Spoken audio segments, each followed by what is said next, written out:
Bismillahirrahmanirrahim. Assalamualaikum warahmatullahi wabarakatuh. Puji syukur mari kita panjatkan atas kehadirat Allah Subhanahu wa Ta'ala, karena Dialah yang telah memberikan kita nikmat kesehatan, kesempatan, dan umur panjang. Salawat menyertai salam tak lupa pula kita curahkan kepada baginda Rasul Muhammad Sallallahu Alaihi Wasallam, karena beliaulah yang telah membawa umatnya, membawa kita semua dari zaman kebodohan menuju zaman kepintaran seperti saat sekarang ini. Baiklah, pada kesempatan kali ini kami dari kelompok 6 akan mempresentasikan hasil diskusi kami yang berjudul karya tulis ilmiah. Saya akan memperkenalkan nama-nama anggota dari kelompok 6, yaitu yang pertama ada Andi Muhammad Ghafur, yaitu saya sendiri sebagai moderator, Afriana Nurmala sebagai pemateri, Gracian Laudria Sadang sebagai pemateri, Fitria Rizka Nurul Sifa sebagai pemateri, Putri Kurnianti sebagai pemateri, dan Jennifer Emanuela Rompas sebagai pemateri. Baik, untuk materi pertama akan disampaikan oleh saudari Afriana Nurmala. Kepada saudari saya persilahkan dengan hormat. Baik, di sini saya akan menjelaskan mengenai karya tulis ilmiah berdasarkan para ahli dan ciri-ciri karya tulis ilmiah. Yang pertama itu, menurut Brotowijoyo, karya tulis ilmiah merupakan kerangkaian ilmu pengetahuan yang menampilkan fakta dan dibuat dengan menggunakan metodologi penulisan yang baik dan benar. Yang kedua itu, menurut Eko Susilo M, karya tulis ilmiah merupakan suatu tulisan ataupun karangan yang didapatkan sesuai dengan sifat keilmuannya dan didasari dari berbagai hasil pengamatan, penelitian, dan peninjauan. Yang ketiga itu menurut Jones, karya tulis ilmiah merupakan karangan ilmiah yang ditunjuk untuk masyarakat tertentu ataupun profesional yang biasanya bersifat karya tulis ilmiah tinggi. Yang keempat itu menurut Harry Firman, karya tulis ilmiah merupakan laporan berupa tulisan dan dipublikasikan ataupun dipaparkan dari hasil pengkajian ataupun penelitian.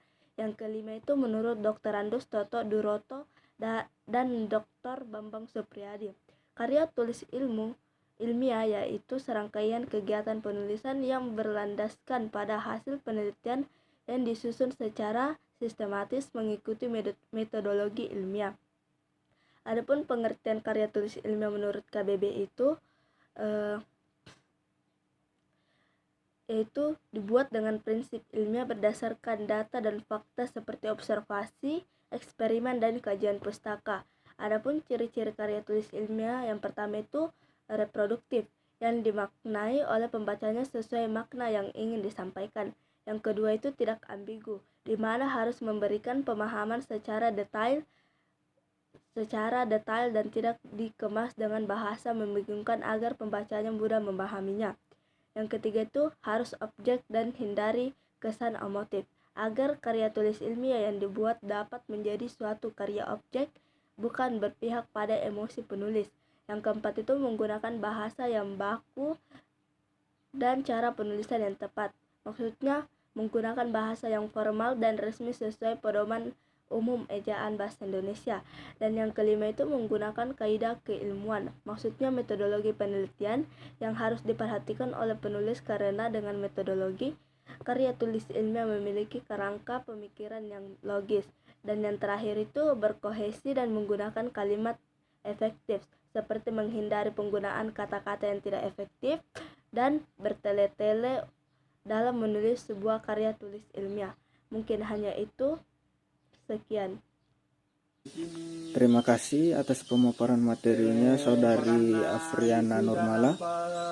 Selanjutnya akan dilanjutkan oleh saudari Gracian Laudria Sadang. Kepada saudari saya persilahkan dengan hormat.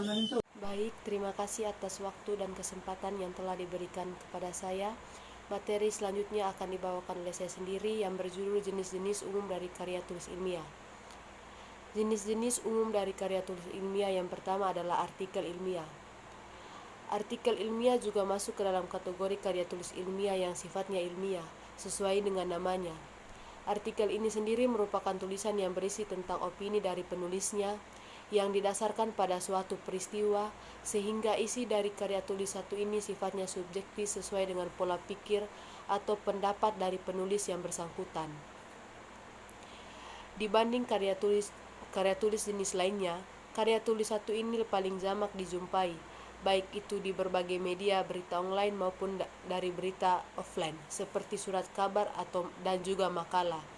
Namun jika merujuk pada definisi dari karya tulis ilmiah, maka artikel ilmiah ini memiliki pengertian sebagai artikel yang nantinya disusun ke dalam jurnal ilmiah. Isinya sendiri tetap memaparkan fakta dan data dari suatu peristiwa maupun sebuah penelitian. Strukturnya pun akan mengikuti aturan dari penulisan karya tulis dengan sifat ilmiah secara umum. Yang kedua, makalah. Jenis yang kedua ini adalah makalah, dan sama seperti artikel ilmiah, karya tulis satu ini juga jamak dijumpai. Makalah sendiri memiliki pengertian sebagai sebuah karya tulis yang isinya mengulas mengenai data di lapangan yang sifatnya empiris. Sifat lain yang dimiliki makalah selain empiris adalah objektif, yakni terhadap permasalahan yang tengah berkembang di masyarakat. Selain itu, isi dari makalah juga seringkali merupakan hasil analisa logis dari penulis. Hasil analisa logis ini kemudian dituangkan dalam sebuah tulisan. Tulisan inilah yang disebut makalah. Yang ketiga, tesis. Tesis merupakan salah satu karya tulis ilmiah yang wajib disusun oleh mahasiswa di program magister atau S2. Sifatnya wajib karena akan menjadi penentu apakah mahasiswa tersebut akan lulus kuliah atau sebaliknya. Tesis sendiri memiliki pengertian sebagai sebuah karya ilmiah yang di dalamnya menguak suatu pengetahuan secara empiris sekaligus teoritis. Empiris yang dimaksudkan di sini adalah penulis menuliskan pengalaman yang didapat selama melakukan penelitian. Sedangkan yang dimaksud secara teoritis adalah penulis melakukan penelitian dengan melakukan pengujian terhadap teori-teori yang sudah ada, yakni dari peneliti sebelumnya yang menyusun tema penelitian yang sama. Yang berikutnya, skripsi. Jika tesis merupakan karya tulis ilmiah yang ditujukan mahasiswa magister atau S2, maka untuk mahasiswa S1 wajib menulis atau menyusun skripsi yang juga didasarkan pada hasil penelitian. Skripsi sendiri memiliki definisi sebagai karya ilmiah yang ditulis berdasarkan penelitian yang memiliki ruang lingkup lebih kecil, namun diharapkan bahkan diwajibkan untuk mampu membahas secara tajam dan mendalam. Skripsi juga disusun dengan menggunakan opini dari penulis sesuai menyimpulkan hasil pendapat dan hasil data dari peneliti sebelumnya. Yang berikut, disertasi. Bagi mahasiswa yang menempuh pendidikan doktoral atau S3, maka untuk mendapatkan status kelulusan dan memperoleh gelar doktor wajib menyelesaikan penyusunan karya tulis ilmiah bertajuk disertasi. Disertasi merupakan karya tulis yang disusun dari temuan original dari penulis melalui kegiatan penelitian. Bisa juga diartikan sebagai karya ilmiah yang memaparkan temuan penulis dari suatu pendapat yang kemudian dibuktikan secara ilmiah. Isi dari disertasi sendiri akan memaparkan hasil penelitian secara empiris atau teoritis. Umumnya untuk batas penyusunan disertasi adalah 5 tahun. Jika belum selesai sampai batas waktu ini, maka akan mengulang atau sesuai kebijakan kampus. Yang berikut, paper. Paper menjadi salah satu karya tulis ilmiah yang sangat populer di kalangan mahasiswa. Selain makalah, dosen sering memberi tugas dalam bentuk paper. Meskipun masuk karya ilmiah, namun penyusun data dan fakta di dalamnya tidak terkait oleh bab atau subbab. Isinya pun biasanya sedikit dan hanya terdiri dari beberapa lembar saja. Yang terakhir, kertas kerja. Kertas kerja juga termasuk karya tulis ilmiah yang mirip dengan makalah, namun isinya memaparkan suatu hal melalui analisis yang lebih mendalam. Istilah lain untuk menyebut karya tulis ini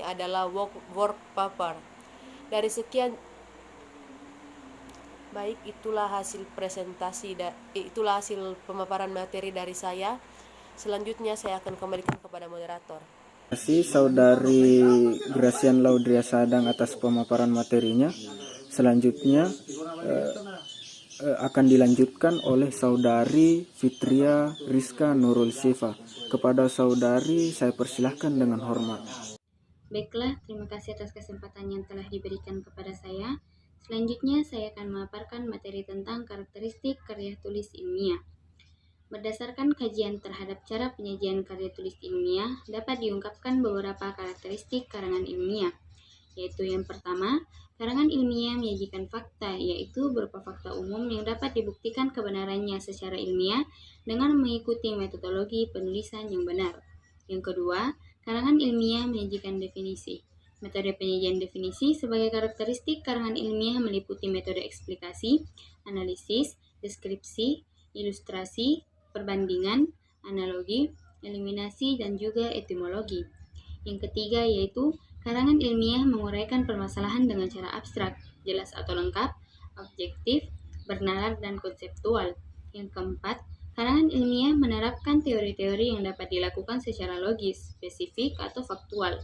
Yang terakhir yaitu karangan ilmiah menyajikan pemecahan masalah yang dilakukan dengan cara deduktif, induksi, ataupun berproses.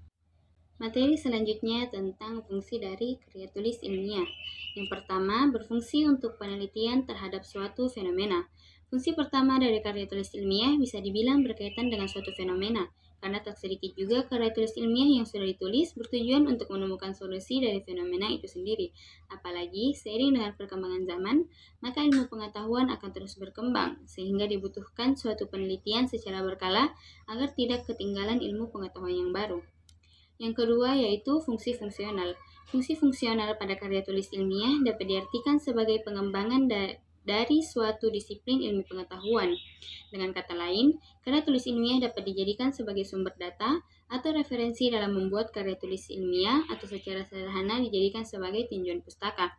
Misalnya, ketika membuat karya tulis ilmiah menggunakan teori dari ahlinya, dan hal ini dapat kita lihat pada saat penulisan skripsi.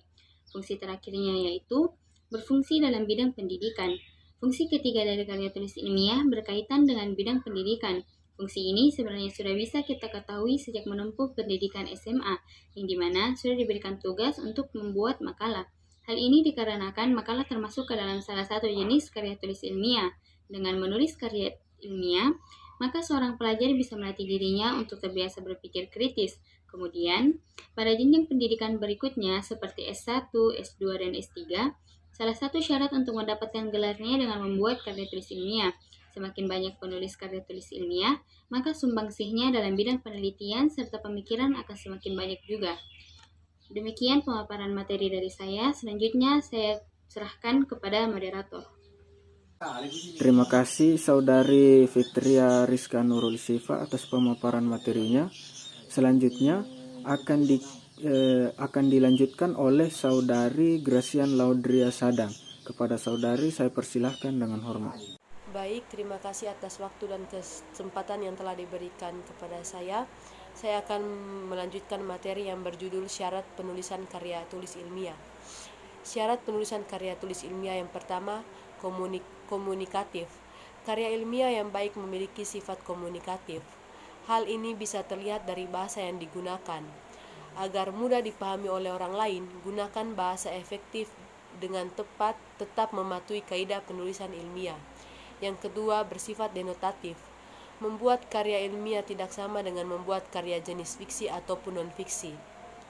Dalam penyusunan karya ilmiah harus menggunakan kata yang bersifat denotatif. Hal ini untuk mempermudah pembaca dalam memahami isi karya ilmiah yang ditulis. Yang ketiga, bernalar. Ketika kamu mulai menyusun karya ilmiah, sebaiknya tidak menggunakan perasaan yang dapat menyentuh hati para pembaca. Karya ilmiah disusun dengan logika dan nalar sebagai salah satu syarat karya ilmiah. Hal ini akan membantu pembaca menangkap makna dari karya ilmiah yang sudah dibuat. Yang keempat, landasan teori kuat. Karya ilmiah yang memenuhi syarat harus yang memiliki landasan teori. Karya ilmiah tidak dibuat dengan asal dan tanpa teori yang mendasarinya. Selain itu, hal dari penelitian atau pengamatan juga harus diklarifikasikan dengan teori yang sudah ada. Yang kelima, tulisan relevan dengan ilmu tertentu. Selain landasan teorinya yang kuat, karya ilmiah juga harus relevan dengan ilmu tertentu. Kamu harus mengkaitkan dengan ilmu yang dipelajari dengan sumber yang terpercaya. Yang terakhir, bertanggung jawab. Karya ilmiah yang sudah kamu buat haruslah dipertanggungjawabkan. Untuk itu, dalam proses pembuatannya digunakan kaidah penelitian yang sistematis dan menggunakan metodologi penelitian yang tepat. Sekian dari pemaparan materi dari saya. Selanjutnya saya akan kembalikan kepada moderator. Terima kasih Saudari Gracian Laudria Sadang atas pemaparan materinya. Dan materi selanjutnya akan dilanjutkan oleh saya sendiri, yaitu struktur penulisan karya tulis ilmiah. Yang pertama yaitu halaman judul. Halaman judul dimuat berdasarkan topik yang dipilih untuk dibahas dalam karya tulis ilmiah. Dan struktur penulisan karya ilmiah yang kedua yaitu abstrak. Abstrak ini dapat dipahami sebagai ringkasan materi dari keseluruhan isi atau materi yang terkandung dalam karya ilmiah. Dan yang ketiga yaitu pendahuluan. Pendahuluan terletak di paling awal karya ilmiah dan terbagi menjadi 4, yaitu latar belakang masalah, rumusan masalah, tujuan penelitian, dan manfaat penelitian. Dan yang keempat yaitu kerangka teori, terbagi menjadi 2, yaitu landasan teori dan hipotesis penelitian. Yang kelima yaitu metode penelitian.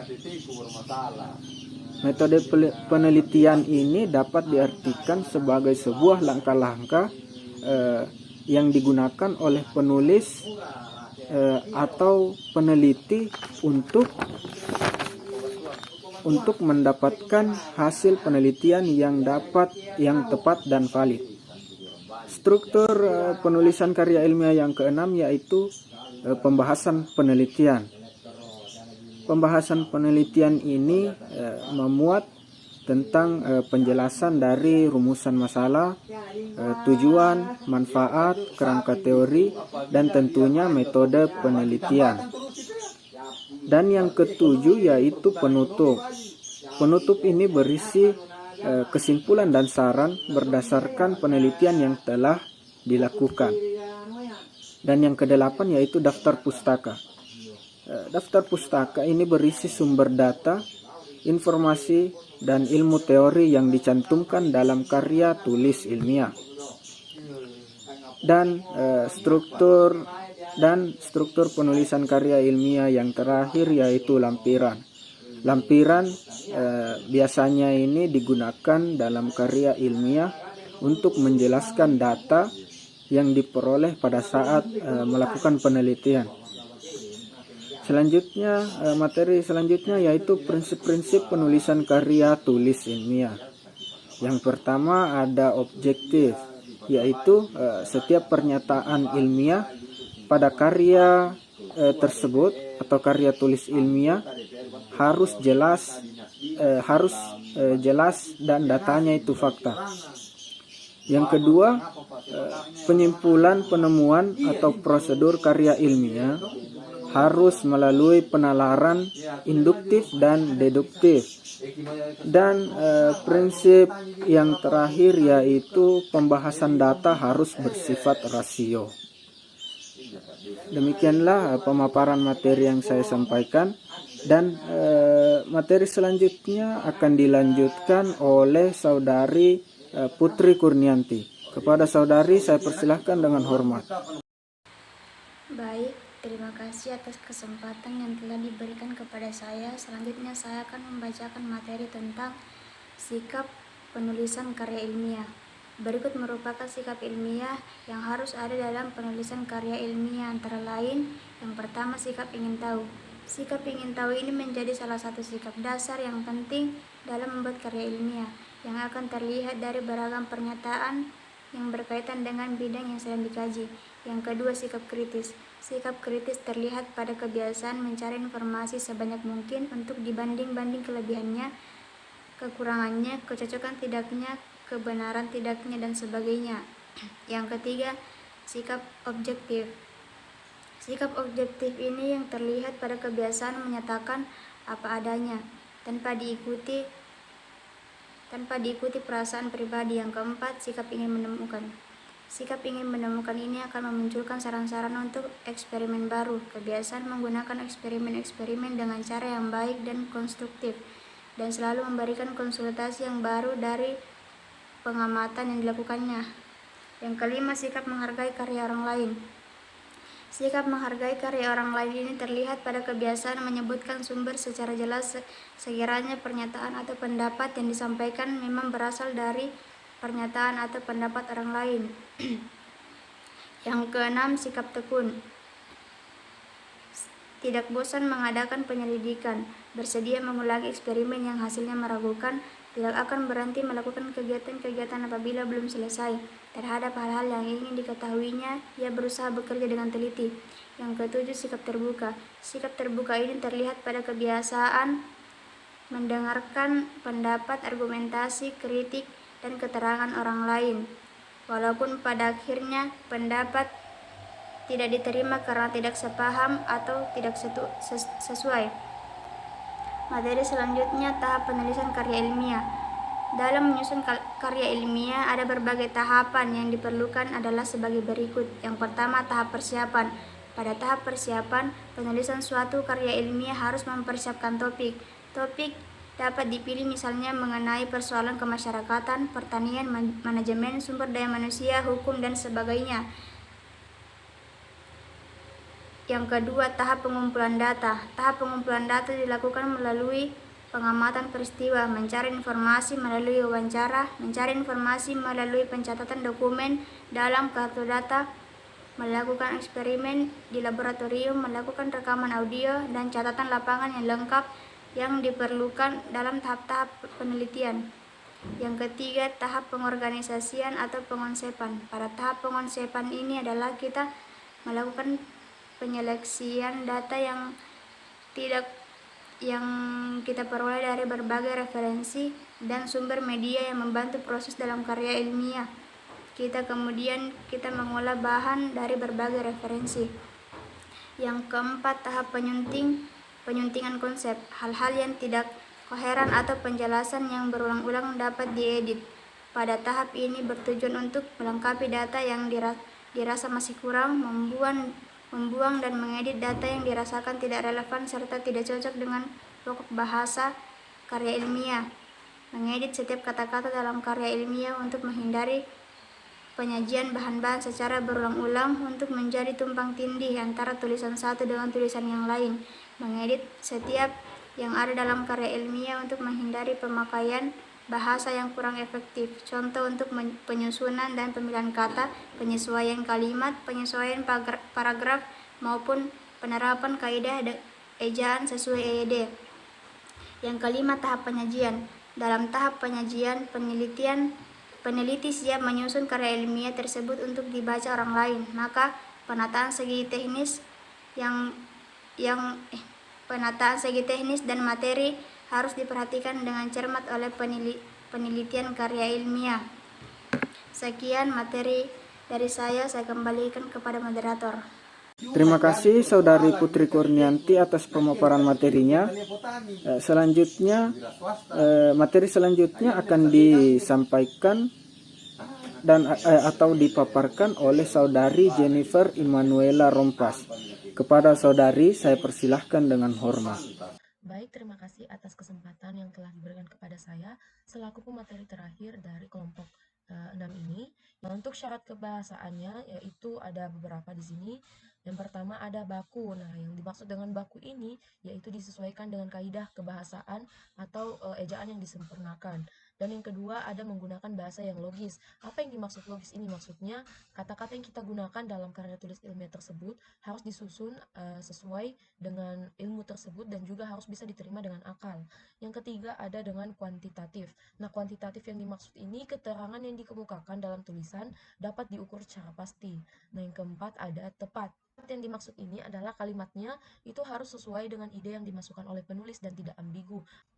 Yang selanjutnya ada denotatif. Nah, denotatif ini yang dimaksud adalah kata yang digunakan dipilih sesuai dengan arti sesungguhnya dan tidak dilebih-lebihkan karena sifat ilmu adalah objektif. Yang keenam itu ada ringkas, di mana kalimat yang digunakan itu ringkas dan tidak bertele-tele. Ada juga yang terakhir sifatnya itu runtun.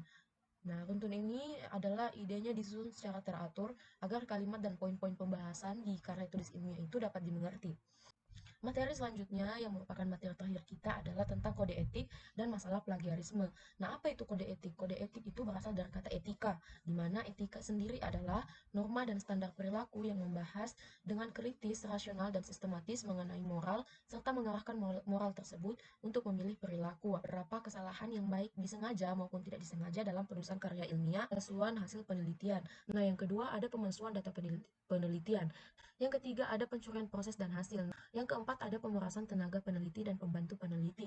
Ada kecerobohan yang disengaja. Nah, yang terakhir itu ada penduplikasian atau kita kenal sebagai plagiasi atau plagiarisme. Ini 4 jenis berdasarkan golongan-golongan tertentu. Nah, ini dikemukakan oleh Sastro Asmoro, di mana yang pertama adalah berdasarkan bidang yang dicuri. Nah, plagiarisme ini juga dibagi menjadi 4 lagi. Yang pertama ada plagiarisme gagasan, di mana ya sesuai namanya mengambil struktur gagasan orang lain. Ada plagiarisme konten, di mana mengikuti hasil karya konten orang lain.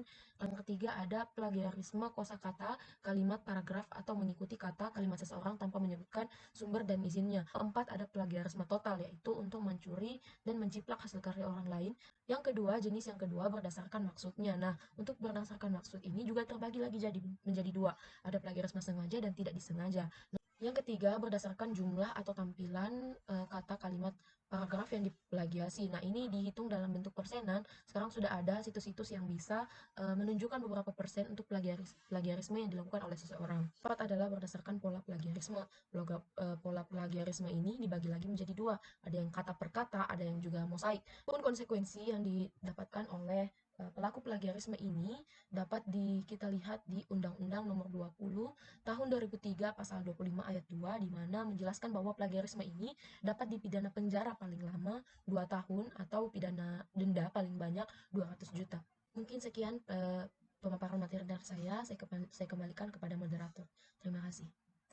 Terima kasih Saudari Jennifer atas pemaparan materinya.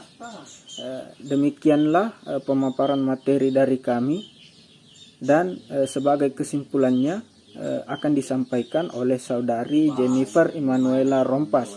Kepada saudari saya persilahkan dengan hormat. Jadi yang ingin saya simpulkan itu adalah karya ilmiah merupakan karangan ilmu pengetahuan yang menyajikan fakta dan ditulis menurut metodologi yang dengan penulisan baik dan benar. Nah, dalam penulisan karya ilmiah ini banyak aspek yang harus diketahui oleh calon pembuat karya ilmiah tersebut karena sangat berperan dengan hasil karya tulisan ilmiah itu. Nah, yang tentu saja sudah disebutkan beberapa di atas yang harus diketahui, yaitu misalnya tentang etika dan kode etik dalam penulisan karya ilmiah. Kita juga harus mengetahui sikap-sikap kita dalam menuliskan karya ilmiah tersebut. Nah, adapun tujuannya yaitu untuk menyampaikan gagasan, memenuhi tugas dalam studi, untuk mendiskusikan gagasan dalam suatu pertemuan, ada juga untuk mengikuti perlombaan, ada banyak perlombaan karya ilmiah di luar sana, ada juga untuk menyebarluaskan ilmu pengetahuan hasil penelitian kita. Mungkin itu saja kesimpulan dari saya kembalikan kepada moderator. Terima kasih. Baik, terima kasih Saudari Jennifer atas pemaparan kesimpulannya tadi. Demikianlah pemaparan materi dari kelompok kami. Lebih dan kurangnya mohon dimaafkan. Saya akhiri dengan ucapan wabillahi taufiq wal hidayah. Wassalamualaikum warahmatullahi wabarakatuh.